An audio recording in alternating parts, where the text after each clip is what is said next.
Good day everyone. So for today is we're going to discuss about gear sensitivity and pneumatics. So first problem we have spur gear pitch diameter. So we have even we have our M is equals to 30, our M is 5 millimeters. So in solution we have the formula of D is equals to M times N. So substitute the given value. So we have 5 times 30, so we get the 150 millimeter. So in the pitch radius, we have R is equals to D over 2. So substitute the given values, we have 150 divided by 2, so we get the 75 millimeter.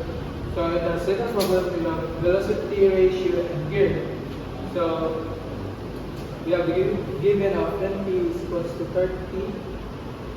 Gear of the N is 100, then N is 100 RPM.